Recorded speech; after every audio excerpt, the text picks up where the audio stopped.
Hello, this is Gwen. Today is Monday, September the 26th. The year is 2022. Hello, and it's about 7:34 p.m. I want to update my review of the book by Iyapo, MELANIN. He wrote it, and I did a review a few weeks ago, and I wanted to update it. He had made some changes. I did a review on the beta book, and now he did a final review, and some gonna talk about a few things about the updated review. First things, um, this is a link to Amazon, to the book on Amazon, so you can go on Amazon and purchase a book. This is a link to my first review. Okay, so it's right there, and I'm gonna put this page in the description box. Now let's go over the first part of the book, first part of my review. This was a very good book, and I loved it. This review is going to supplement the previous one. So, one of the things that he did was fleshed out one of the main characters. It was already a complete character at first, but he gave a little bit more background to it, and it was very nice. It was a very good thing to read. I loved that part, and I liked the whole book. My notes. I'm going to go over my notes and my comments as I was reading the book. I can't give any spoilers, but I can tell you what I was thinking when I was reading pages. Now, I was reading the Kindle version, and it didn't have give me page numbers, but it did give me location numbers. So what I'm going to do is tell you what location I was at when I was reading a particular part and what I was thinking of it. Now, his writing style, I'm going to talk about that a little bit because it's basically straightforward, very creative subject matter, and he's a very good writer, one of the best. And it's a balanced and mature book. So that's what I'm going to be discussing. So let's get started on my notes. Well, wait a minute. Let me go back here. Yes, one of the main characters was fleshed out, and it was very nice. It got a good full background. We have more information on how um, he came to be in his present day in the book, and how what happened after something happened, and how he grew up, and how he met his wife. Because I'm talking about one of his main characters, and I'm trying my best not to do spoilers. So it was very good, excellent. Now we'll talk about my notes.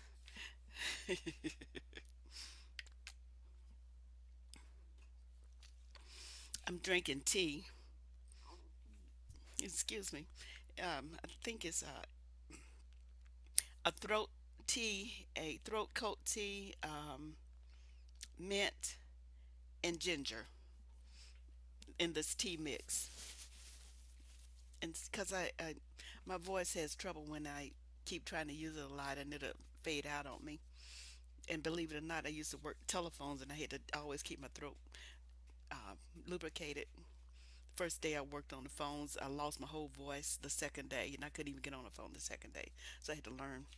So if you hear me sipping, that's because it's a necessity. Now, the location number 11, I put down here, woo, WHEW, woo, woo. He had wrote something, and that's what I thought about it. At location 31, I wrote down he didn't hold back. All through this book, he's not holding back. He went some places. He went there and said it. He said it. He said it. He said it a lot. Scary stuff we don't usually say, stuff we ain't allowed to say. He said it. He went there, and he didn't hold back, and it needed to be said. This next location, it doesn't have a location number, and I just put down there, well said. Well said. What I was reading, he said it very well. All through that book, he has a very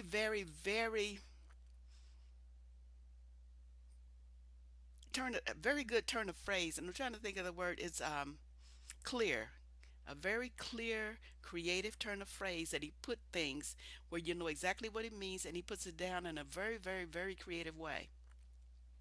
And I like the way he writes that. I like the way he writes like that. This book had functional black families all through it. Functional black people. One of the main characters grew up functional, healthy. These are the kind of people that we actually do have around us. Black people don't really travel in the circles that you see on the media. Those are people on the fringes that we see in the media. Yes, these people, yes, we do have crazy people all through the neighborhood, just like everybody else. But in the media, we actually aren't like that. Not at all. Not the ones we see every day. When you go to work and you have black people that you work with, they are not acting like the people that we see in the media. None of that. The other day I was going to I forgot where I was going, but anyway, I was traveling across town, and I go through one of the places where people walk a lot, for exercise. Not that I'm going to go exercise, but I passed by them, and everywhere I was looking at it was couples, one after the other, just walking around this track like place.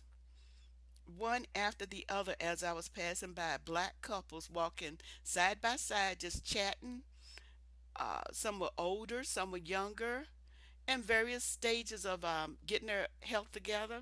And they were just having an afternoon walk, and it was like three or four of them in a row right on the little street I was passing, just walking calmly with each other, talking. Those are functional black people. I go to work with the subway, and the subway trains filled with functional black people. I don't see the people that they're representing on the news and on in media. I they just not there. Every once in a while you see somebody crazy, but they're far away and on the fringes, and you know that they are crazy, and you don't really have anything to do with them except saying hi and bye and keeping moving. But that's our reality is just functional people. That's who we see in the stores, and we like you go to the grocery store, you go shopping, saying excuse me if you need to pass by, and looking at your product that you're thinking about buying, they're looking at theirs. These are just ordinary people. So if you're seeing somebody with a lot of drama, they're unusual. It's why people stop and look at crazy people who have got a lot of drama, because they're that unusual. But if you go to the poorer sections of the white community, you'll see the same thing. When we are portrayed in the media, they're picking out the worst of us to compare against the best of theirs. But if you were to compare income group to income group, we're doing just fine. In fact, we are ahead. Even our lowest, as long as we got a steady income, we aren't bad. When I talk about income group to income group, like if somebody is making $20,000, is a black family that's making $20,000 of a family of four, they're going to be different than a white family that's making $200,000 with a family of four. And that's how they compare us. That's how they portray us. They're showing us being struggling and dysfunctional against their family who's functional and not in such a struggle. But if you compare a $20,000 family that's black next to a $20,000 family that's white, then you get some of the same issues. If you compare a $20,000 family that's Asian, you'll get some of the same issues. And yes, there are people that are Asian that are homeless, they're making low income, they're doing all the same things. Compare a $20,000 family, income family that's Hispanic, you'll get the same issues. That's because they're having a different struggle and lifestyle. So if you compare income group to income group, we're on par with the rest of them. We're not unusually dysfunctional. It's a matter of income in some cases, and a matter of what the society did to help keep you there. because people who are making low income are not necessarily dumb. They just never had a chance. And people who are making extremely high income recognize, at least black people recognize, that they got there because of blessings and luck. And they will happen, and they know to be prepared in case an opportunity comes up. So that $20,000 black family know that if they are continue to prepare and get their act together and have their act together, they may well, at least some of them, escape and get to another higher income level. So they everybody knows that. So just because you came from a poor family don't mean that you won't go to middle class. And that's just the way it is. And so black people who do have high income thank the heavens for the most part, unless they got that extremely high income and they done gone crazy and joined the other crazy people. But the regular working class black person and black family is what we really spend our time looking at. We got people that's been married 75 and 80 years within the black community, and we see them. Okay, these are the kind of people he portrayed in this book, and I am happy. And these are not the ones that were the ones that were ex-white people, but the ones that were straightforward black families or black people. And you can tell that in the book, and you'll see it. Okay, so and I wrote down functional black families and functional black people, and I wrote down about black people who are happy, simply happy. The thing is, most black people are easy to be happy. It does not take a whole lot to make us happy. We are just as happy as we can be. We're lighthearted folks. And so just being happy with each other, we're good. We don't have that dysfunctional Thanksgiving dinner or Christmas dinner when we used to celebrate it. We have fun on our cookouts and things all the time. That's the normal for us. Okay. I wrote down he called them on it. Yes, he did. This part that I'm thinking about, wow. He called them. He called it and he called them. And he wrote about it. I think you should really pay attention to that because he wrestled with the stuff that we talk about.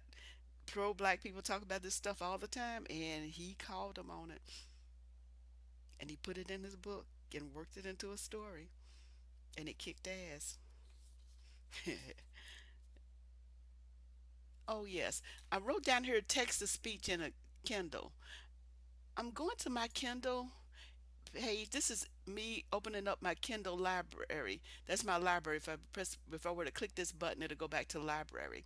But this is a Yapa's book in my Kindle. This was the one this was my pre-order book that I had already pre-ordered for $3.99, talking about in my previous review. And so I got it in Kindle. But if you want to use text to speech in a Kindle on a PC, go to Tools right here on Tools, click, and then go Start Text to Speech, and it'll start talking. Let me see. I'm gonna click this because this is not a spoiler because this is also in the Amazon preview of his book on Amazon, which I'm gonna go to in a few seconds. But this is how text to speech sounds.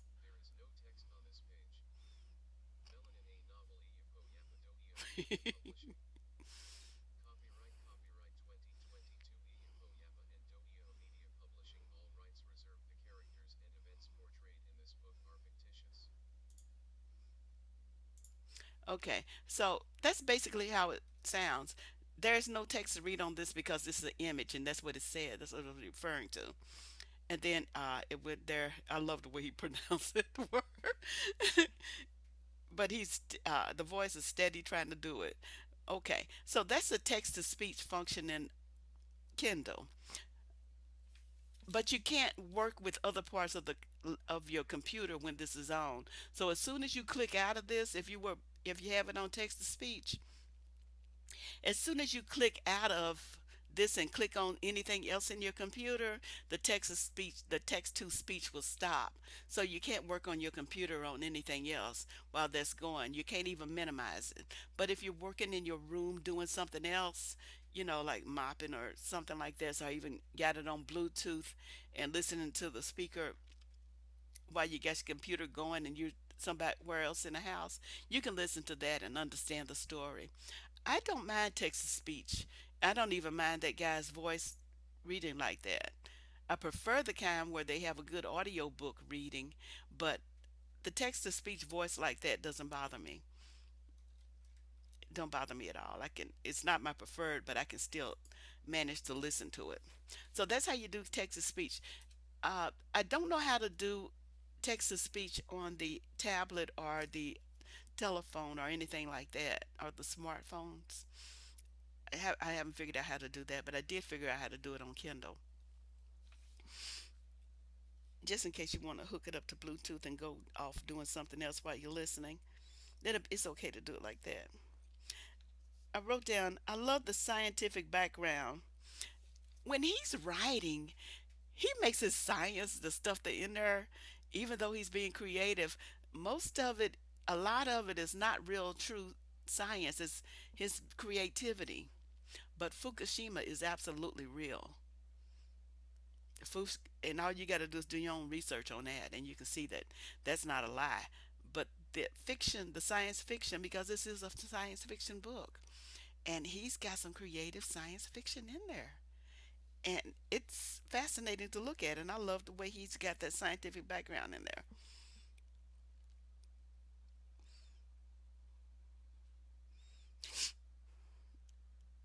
And I got there, I need to know those details, and he was ready for me.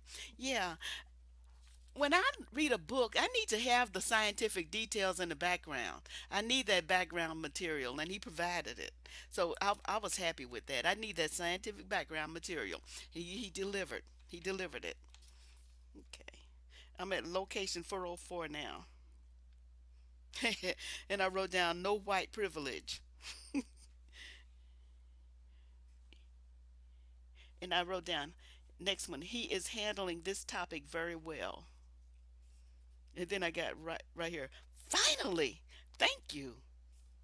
Because he wrote down something and I said finally thank you because that needed to, whatever it was needed to be said. I can't think of specifically what it was. And I wrote down here he went there, LOL. Now I wrote down his writing style is straightforward, and his turn of phrase is uh, I think I was trying to write phenomenal. Yeah, a gifted writer, insightful.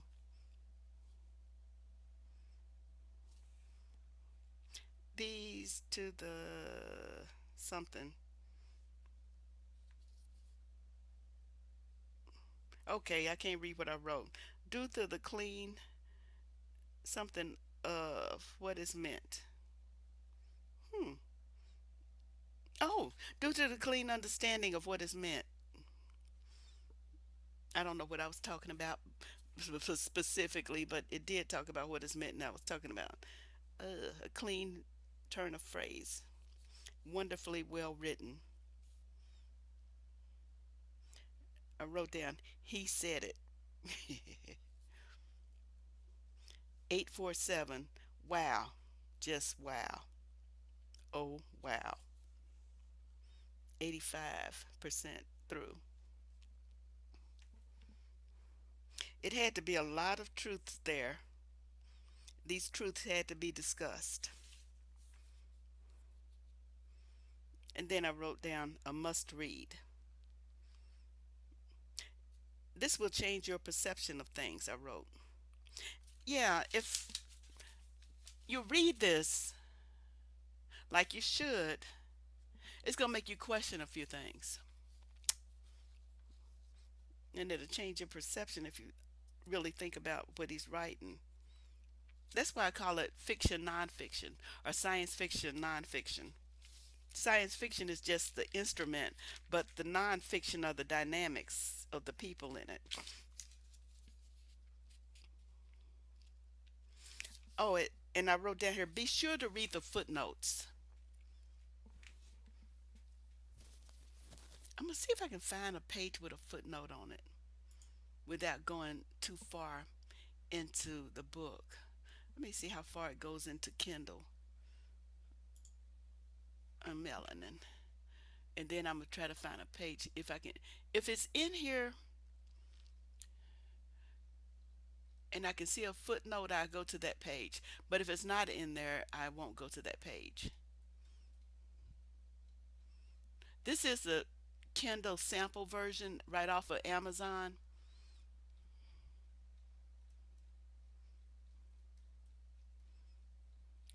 I don't see a footnote page. He might have it, but I don't see it. So let me see how far he gets in there.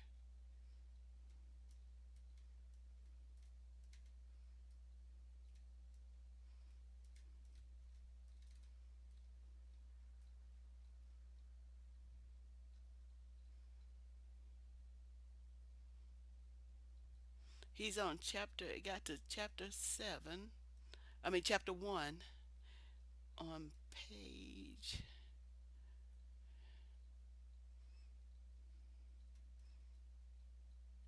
Now, if I do see a footnote between here and chapter 1, I'll show you how to open it up.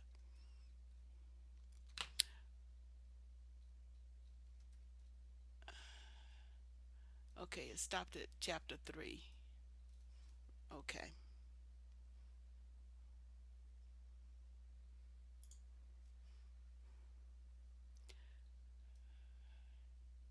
This is me writing my little highlight. People are people. And I think there's a, no, that's my note there. I was being creative. Woo! That's where I wrote woo at. Close. I am attempting to, whatever that said. And then I made a note right there. Didn't hold back. This is right in the preface. I am attempting in this work to explore the hypocrisy, inconsistency, and outright lies perpetrated on our people by those who seek to degrade and marginalize us. That's when I wrote down there that he didn't hold back. And then I got caught up in the book again and didn't, and just made my little notes on my tablet because I knew that I couldn't really go too far in the book with showing you the notes I wrote. So I don't see any footnotes. So I'm gonna back out of that. But yeah, he got up to chapter 3 in his sample. But let's pretend like there's a footnote in the book, right? I'm gonna say a footnote is right there, and you'll see a little symbol that has a number by it, like a 1, 2, 3, or 4 or something, and it goes up to, I forget how, like 18 or 19 or so. Just wait till you get the finger that says, you know, that little finger that they do when you can open up a page or something, and you get that little finger pointing thing. Click on the finger, and then the footnote will open up, and they'll tell you where you got the information.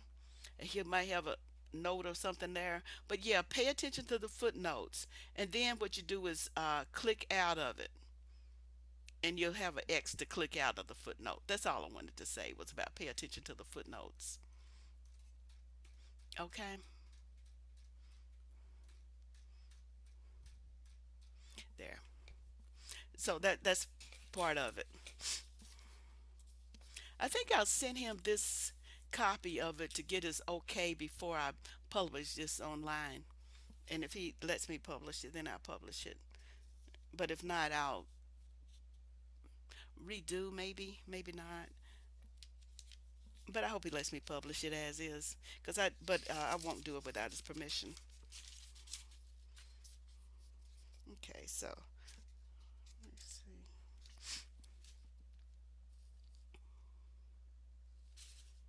Let me get back to my page I was at.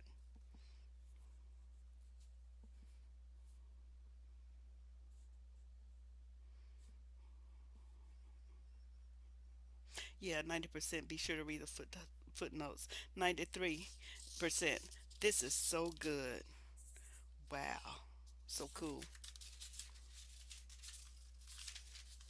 And then I wrote down again, this is some cool stuff. Talks about the issues of today. That's the end of my notes. Remember, because I'm saying most of the stuff on the first review. Now I'm going to come out of this part about melanin and come out of my Kindle. So I'm closing out. And I'm closing out of this. Now, we're down here. My notes. Yes, his writing style is real straightforward. It's exactly what you'll expect to see out of a straightforward writer, except his is very, very, very creative. He gave a great, very creative treatment of his subject matter, and he created a whole world. He created a whole world in there, and he's a very good writer, one of the best. He's a yes, one of the best writers. Very, very, very good writer. In fact, he's way better than some of the ones that are heavily published and very famous. He's better than them. And I looking at this as, and I wrote down this a balanced, mature book. He didn't let us goad him into being immature about this.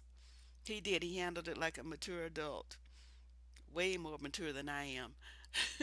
But he's balanced. And what I like about it is that it was a solution on a mass basis that worked. And I look at him as one of the true pro black writers that I've seen. One of the true pro black writers that I've seen. And I want to do a video about what I'm talking about as I mention the future of pro black writing, because it's different than black writing, and I think a distinction needs to be made. So this is the second one of the two pro black writers that I've ever seen, true pro black writers, and there's a difference between a black writer and a pro black writer, a black first writer. He's one of the few pro black writers, and I like to see more of this. This is the end of my video. That's all I needed to say. I just wanted to get that out there. Okay, let me email this to him and see if he'll give me an answer and I'll publish it. And if not, you'll never see it. Okay, bye bye.